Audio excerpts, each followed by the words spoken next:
ఎమ్మెల్యేలు దానం నాగేందర్, కడియం శ్రీహరికి speaker clean chit ఇవ్వడంతో మరి రాష్ట్ర వ్యాప్తంగా కూడా కొంతవరకు చర్చ అయితే జరుగుతుంది. మరి పార్టీ ఫిరాయించిన నేతలకు ఎలా క్లీన్ చిట్ ఇస్తారంటూ కూడా బీఆర్ఎస్ వర్కింగ్ ప్రెసిడెంట్ కేటీఆర్ కూడా కామెంట్ చేశారు. మరి రాజ్యాంగాన్ని కాంగ్రెస్ ప్రభుత్వం కూని చేస్తుంది. ఒకవైపేమో రాహుల్ గాంధీ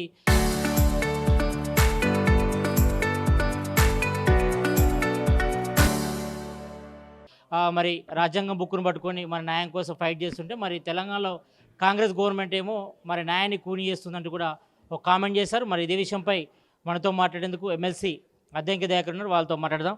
అన్న, ఈరోజు స్పీకర్ గడ్డం ప్రసాద్ కుమార్ క్లీన్ చిట్ ఇచ్చారు ఇటు ఎమ్మెల్యే దయానందర్కును కడియం గారికి. మరి దీనిపై ఇటు బీఆర్ఎస్ వర్కింగ్ ప్రెసిడెంట్ కేటీఆర్ కూడా కామెంట్ చేశారు. మరి ఒకవైపు ఏమో కాంగ్రెస్ మరి రాజ్యాంగాన్ని కూని చేస్తుంది, మరోవైపు రాహుల్ గాంధీ ఏమో రాజ్యాంగం బుక్ పట్టుకొని న్యాయం కోసం ఫైట్ చేస్తుండు.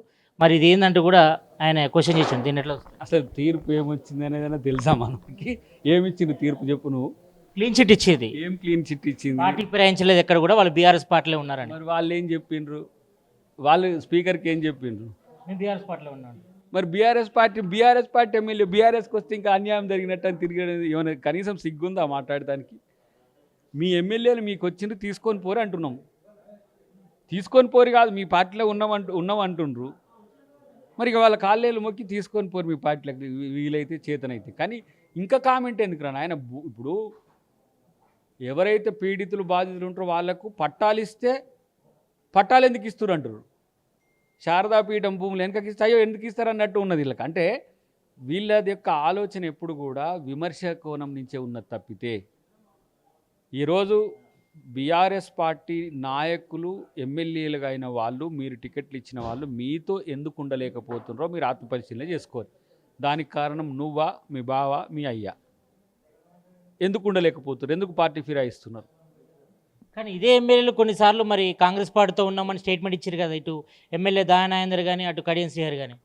వాళ్ళు ఇచ్చినప్పుడు వాళ్ళని కోర్టు చేసుకోవచ్చు, డిఫెన్స్ వాదించుకోవచ్చు. ఇద్దరు వేసిండ్రు కదా మనోడు వివేకానంద్ అండ్ పాడి కౌశిక్ వేసిన వీళ్ళిద్దరి మీద. కాబట్టి ఆ సాక్ష్యాలు పెట్టాలి అక్కడ. ఇప్పుడు నేనంటున్నా, కేసీఆర్ ఉన్న వేదిక మీద కాంగ్రెస్ వాళ్ళు కూడా ఉన్నారు వెనకటికి. అంటే ఇక పార్టీ మారినట్ట? మీలాగా పార్టీ ఫిరాయింపుల పేరు మీద మొత్తం పార్టీనే సిఎల్పిని మర్జీ చేసుకున్నట్టు, టీడీఎల్పిని మర్జీ చేసుకున్నట్ట? కాబట్టి మీకు తెలిసి రావాలి. ఒకసారి ఒక పార్టీ గుర్తు మీద గెలిచినోడు ఇంకో పార్టీకి పోతే ఎట్లా ఉంటుందో. ఇప్పుడు అలా కడుపులో మండుతుంది, రగులుతుంది. మరి అప్పుడు ఎట్లా ఉంటుంది? మాకు రగలదా? మేము గిలగిల కొట్టుకుంటే వచ్చిన ఆ సీట్లు 19 సీట్లు. మేము ఎంతో కష్టపడితే, కార్యకర్తలంతా కష్టపడితే వచ్చినాయి ఆ 21 సీట్లు. వాటి నుంచి తీసుకుంటావు కదా. అప్పుడు మాది పార్టీ కాదా? నీదే పార్టీ? అంటే అప్పుడు రాజ్యాంగబద్ధంగా సిఎల్పిని బీఆర్ఎస్ పార్టీలో విలీనం చేశారు కాబట్టి చట్టబద్ధంగా చేసామంటున్నారు వాళ్ళు. మరి 2 సీట్లు ఉన్న బీఎస్పీకి ఏ రాజ్యాంగం ప్రకారం తీసుకున్నావు నువ్వు? ఒక సీటు ఉన్న సిపిఐ, ఇంకొకటి ఏంది సిపిఐ ఒకటి, తర్వాత వైసీపీ 5, టీడీఎల్పీ మొత్తం 12కు ఒక్కడు మన ఎవరు రేవంత్ అన్న ఒక్కడు మిలిగిండు. అప్పుడు 12 మందిని తీసేసుకున్నారు టీడీఎల్పీని మొత్తం. మరి ఆ ఒక్కడు ఎటైనట్టు అంటే మీరు ఎటన్నా పోని అన్నట్టు. ఆ ఒక్కడే కదా ఇప్పుడు మీకు. అంటే ఇక్కడ ఇప్పుడు 10 మందికి 10 క్లీన్ చిట్లు ఇచ్చారు. కానీ ఇక్కడ ఎమ్మెల్యే దయానందర్ విషయంలో మాత్రం మరి మీ ఎంపీ టికెట్ మీద ఓడిపోయినాడు. సికింద్రాబాద్ ఎంపీ టికెట్గా కాంగ్రెస్ బీఫామ్ తీసుకొని ఓడిపోయిండు. మరి దీనికి ఏం చెప్తారు? ఆయన కాన్స్టిట్యూషనల్ రైట్ నాకు ఉన్నది, పోటీ చేసి హక్కు ఉన్నది, పోటీ చేసిన. ఇది తప్పు అని చెప్పమనండి, నేను రాజీనామా చేస్తా అంటున్నాడు. దేనికి? ఎమ్మెల్యే విషయంలో నేను బీఆర్ఎస్ఏ అంటున్నాడు. కాంగ్రెస్ పార్టీ మీద పోటీ చేసినందుకు ఏం తప్పో ఎవరు చెప్తారో చెప్తే దాన్ని బట్టి ఆయన నడుచుకుంటాడు. ఓకే, ఇక్కడ స్పీకర్ 10 మందికి క్లీన్ చిట్ ఇచ్చిండు. రేపు సుప్రీంకోర్టులో విచారణ జరగబోతుంది.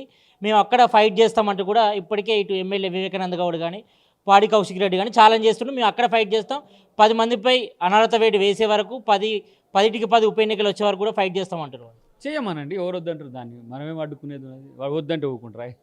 వద్దా ఇప్పుడు ఫైట్ చేయొద్దంటారు. వాళ్ళు ఒక ఉద్దేశంతోనే పోతారు. వాడు సుప్రీంకోర్టు చెప్తుంది, కోర్టులను దాటిపోవాల్సిన అవసరం కాంగ్రెస్ పార్టీకి ఏంది? ఒకవేళ మీకు అక్కడ చుక్కెదురైతే సుప్రీంకోర్టులో చుక్కెదురయ్యేది బీఆర్ఎస్ పార్టీకే. బీఆర్ఎస్ నాయకులు వాళ్ళు బీఆర్ఎస్ అంటే వాళ్ళని అర్హత వేస్తే వాళ్ళకే చుక్కెదురు తప్పితే మాకేం చుక్కెదురు? కాబట్టి ఇప్పుడు జరుగుతున్న పరిణామాలన్నీ రాజకీయంగా ఏ విధంగా మీరు చేసిన పాపాలకు కర్మ ఇది. దాన్ని అనుభవించండి, ఆ క్షోభను అనుభవించండి. ఇప్పుడు ఒక మాట అనుకుందాం. ఈ 10 మంది ఎమ్మెల్యేల ఇష్యూలో నెగిటివ్ కూడా తీర్పు వస్తే అది నా పార్టీ కూడా వినియోగపడుతుంది కదా. మా పార్టీ నుంచి కూడా ఎమ్మెల్యేలు తీసుకోలేరు కదా మీరు అనలేదు అప్పుడు. ఎన్ని రోజులు ఉంటుంది ఈ పార్టీ, 64 సీట్లు వచ్చినాయి, 10 మందిని ఇటు గుంజితే అయిపోయాయంటే మరి మేము 10 మందిని ఇటు రమ్మనేసరికి మీకు ఈ సమస్య అవుతుండే.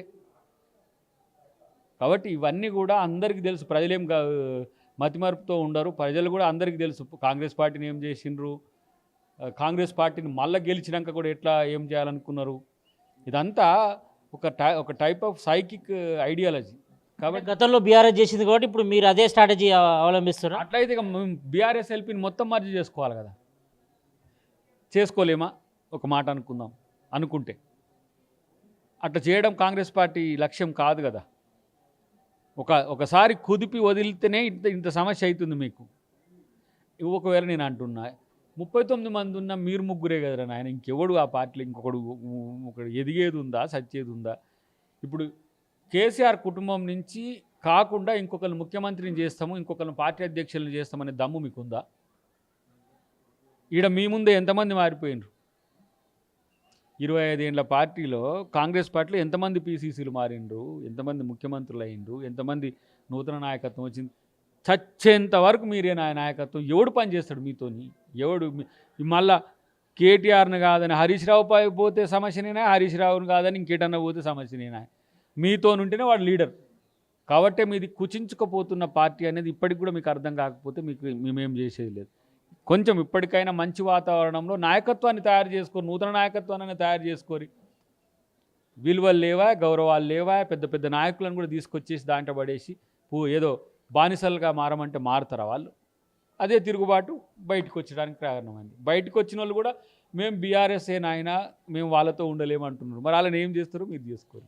అంటే వాళ్ళు బయట నుంచి సపోర్ట్ చేస్తారా మీకు? అది వాళ్ళ ఇష్టం, మీకు ఎట్నన్ను ఉండని. మాతో వస్తే మేము కాదనేది లేదు, కానీ బీఆర్ఎస్ఏ కదా వాళ్ళైతే.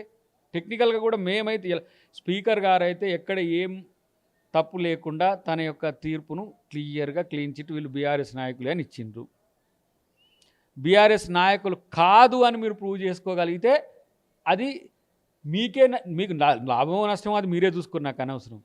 కానీ మీ నాయకులు మీతో లేకుండా పోవడానికి కారణం ఏందో మీరు తెలుసుకోండి అని చెప్పారు. కానీ కొద్దిసేపటి క్రితం ఇటు ఎమ్మెల్యే కడియం సిఆర్ కూడా ఒక మాట అన్నాడు, నేను బీఆర్ఎస్ పార్టీలో ఉన్నా కానీ కాంగ్రెస్ కలిసి పనిచేస్తున్నా అంటున్నాడు. తప్పేముంది? ఇప్పుడు ఫర్ ఎగ్జాంపుల్ పాయల్ శంకర్ ఏమన్నా కాంగ్రెస్లోకి వచ్చి జాయిన్ అయిందా? ప్రభుత్వంలో ఉన్నప్పుడు పనిచేసి ముఖ్యమంత్రితో పొగిడి ముఖ్యమంత్రి గారు మంచిగా చేస్తున్నా అనలేదా?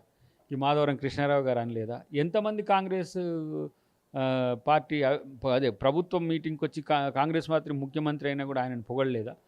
ముఖ్యమంత్రి అంటే ప్రభుత్వ ప్రతినిధి, పీసీసీ అంటే పార్టీ ప్రతినిధి. ప్రభుత్వంలో ఉన్నోళ్ళు పొగుడుకోవడం కూడా తప్ప, వాళ్ళతో కలిసి పనిచేస్తాం కూడా తప్ప అంటే మరి ఏం డైరెక్షన్స్ ఇస్తుందో చూద్దాం. వాళ్ళు దానికి అడిగిపోతారు.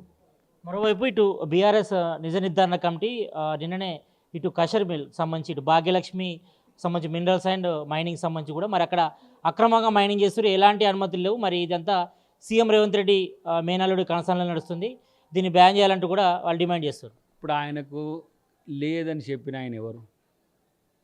ఆయన చెప్పితే మనం ఎందుకు నమ్మాలి? ఆయన ఏమైనా జడ్జా, కోర్టా, లేకపోతే ఏంటిది? బీఆర్ఎస్ వాళ్ళు ప్రాపగండాలో ఏదైనా చేస్తారు. ఇప్పుడు నీ కాడికి కూడా వచ్చి నువ్వు మొత్తం దొంగతనం చేసి వచ్చి మళ్ళీ ఆర్టీవీది పట్టుకున్నామని అంటారు. ఇప్పుడు వాళ్ళని ఎందుకు ప్రామాణికంగా తీసుకోవాలి మనం? వాళ్ళకి ఏదో గజ్జీలు వేసి కొట్టుకుంటా ఉన్నారు. అదంతా అట్లాంటి వాటిని పట్టించుకోవాల్సిన అవసరం లేదు, దానికి సమాధానం కూడా చెప్పాల్సిన అవసరం రాదు. మొత్తానికైతే ఇటు పార్టీ ఫిరాయింపులపై సంబంధించి కూడా మరి ఆరోపణలు ఎదుర్కొంటున్నటువంటి ఇటు దాన నాగేందర్, అదేవిధంగా కడియం సిఆర్కి క్లీన్ చిట్ ఇవ్వడం పట్ల మరి వాళ్ళు జీర్ణించుకోలేకపోతున్నారు. మరి ప్రజెంట్ అయితే వాళ్ళంతా కూడా బీఆర్ఎస్ పార్టీలు ఉన్నారు. మరి వాళ్ళకి సంబంధించి వాళ్ళు ఏం డిసిజన్స్ తీసుకుంటారో వాళ్ళే నిర్ణయించుకోవాలని ఎమ్మెల్సీ అదేగదేగా చెప్తున్నారు. కెమెరామ్యాన్ అశోక్తో సతీష్ ఆర్టీవీ గాంధీభవన్ నుంచి. చరిత్ర సృష్టించినోడు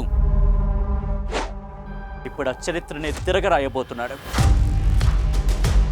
అబద్ధాల గోడల్ని బద్దలు కొట్టి నిజాలను రాగా మీ ముందుంచబోతున్నాడు. నిజమైన వార్తల కోసం వెంటనే డౌన్లోడ్ చేసుకోండి రా యాప్ని.